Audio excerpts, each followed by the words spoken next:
celebrating 50 years of Patti Smith's Horses, the icon who changed rock music. Patti Smith never envisioned herself as the frontwoman of a rock band. Back in 1971, when music producer Sandy Pullman approached her with the idea of making music, she chuckled and insisted she was perfectly content working in a bookstore. Pullman had witnessed her captivating performances of poetry at St. Mark's Church in New York's Bowery, where she shared the stage with guitarist Lenny Kaye. That night, the audience included luminaries like Lou Reed, Andy Warhol, Todd Rundgren, and playwright Sam Shepard, all of whom could sense the spark of a future rock star in Smith. However, it took her 4 more years to embrace that identity fully. In 1975, she finally released her groundbreaking debut album, Horses. This November marks the 50th anniversary of Horses, a milestone that will be celebrated with a tribute concert at Carnegie Hall featuring artists like Michael Stipe, Kim Gordon, and Karen O, followed by a series of concerts where Smith will perform the album in its entirety. Horses is not just an album, it's a cultural touchstone, recognized by the National Recording Registry in the U.S. Library of Congress for its significant impact. It was one of the most explosive debuts of the 1970s, igniting the New York punk rock scene just months before the Ramones released their self-titled debut, and paving the way for future punk legends. In her 2019 book, Revenge of the She-Punks, music journalist Vivian Goldman describes Smith as a trailblazer, a new breed of autonomous, self-defined female rock star. At the time, Smith didn't dwell on her gender in a male-dominated industry, at least not until she faced hecklers shouting, "Get back to the kitchen," during her performances. In the sleeve notes of Horses, she expressed her desire to be beyond gender, later explaining that as an artist, she could adopt any voice she wished. Today, she is often hailed as the godmother of punk, or punk's poet laureate, yet the narratives surrounding the scene still tend to be male-centric. However, it would be simplistic to attribute this oversight solely to misogyny. While Smith undoubtedly inspired a new generation of musicians, her sound was uniquely her own, perhaps best described as punk-adjacent. Horses radiated raw passion and defied conventional musical standards, but it wasn't merely a rebellious outcry against authority. Instead, it blended punk rock with poetry, featuring vocals that oscillated between singing and spoken word.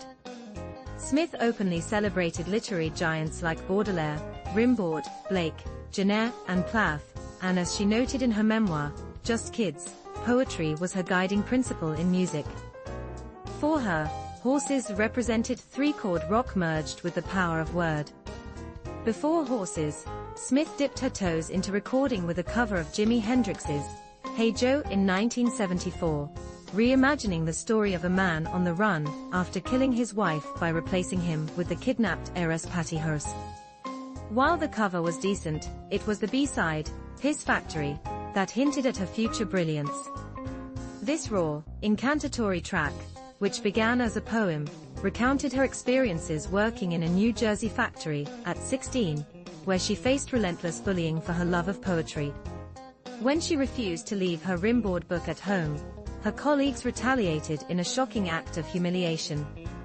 The lyrics on Horses would prove equally visceral, starting with the electrifying opener Gloria, in Excelsis Deo, a reimagining of a Them B-side that incorporated lines from her poem Oath. The song begins with the unforgettable line, "Jesus died for somebody's sins, but not mine."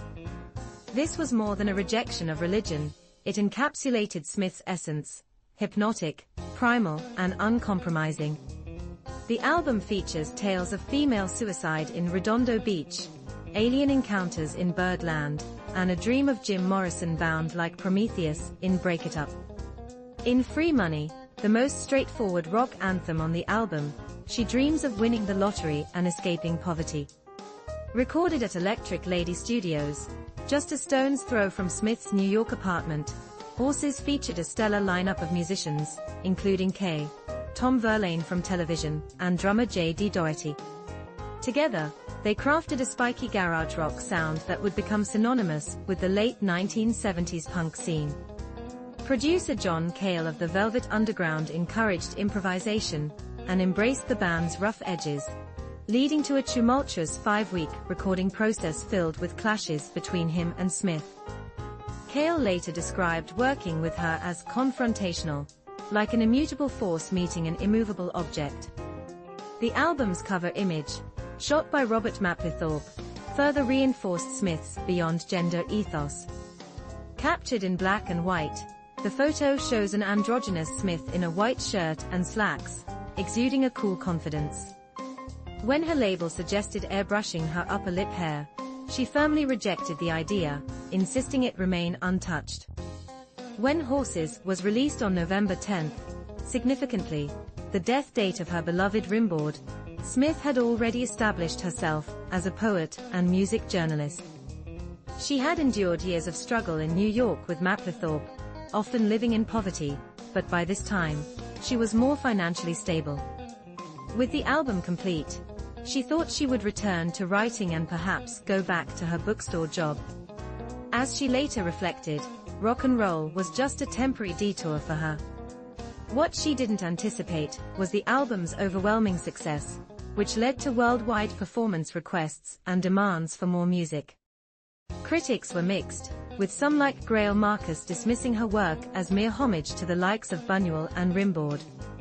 In the 5 years following Horses, Smith released 3 more albums, including the commercially successful Easter, which featured the iconic single, Because the Night, co-written with Bruce Springsteen. Despite accusations of selling out, Smith remained unapologetic, stating, "I liked hearing myself on the radio. To me, those people didn't understand punk at all. Punk rock is just another word for freedom." As the late 1970s unfolded, Smith stepped back from the spotlight, after meeting her husband, Fred Sonic Smith of MC5, and becoming pregnant with their first child. For the next 15 years, she focused on raising their 2 children, with only one album, Dream of Life, released in 1988. However, tragedy struck in 1989, when Mapplethorpe passed away from an AIDS-related illness, followed by the deaths of her husband and brother within a month of each other. As the sole provider, Smith had no choice but to return to her artistic roots. Now at 78, Smith has outlived many of her contemporaries, with only Kay and Cale remaining from that vibrant New York scene. Her work transcends genres and mediums, with her memoir, Just Kids, earning critical acclaim for its poetic portrayal of her relationship with Mapplethorpe and the gritty New York art scene. Her subsequent memoirs, M-Train and Year of the Monkey, showcase her as a relentless creator, always writing, photographing, and honoring the artists who came before her. Smith has received numerous accolades, including an Ordre des Arts et des Lettres from France, and a place in the Rock and Roll Hall of Fame. The impact of Patti Smith on generations of artists is immeasurable. Icons like The Clash, Sonic Youth, Madonna, and Courtney Love have all acknowledged her influence. Michael Stipe remarked that hearing Horses tore my limbs off and put them back in a whole new order.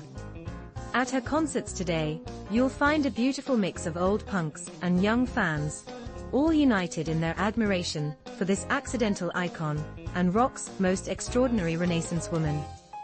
Join the celebration of Patti Smith at People Have the Power, a celebration of Patti Smith at Carnegie Hall on March 26th, and don't miss her full performance of Horses at the London Palladium on October the 12th and 13th.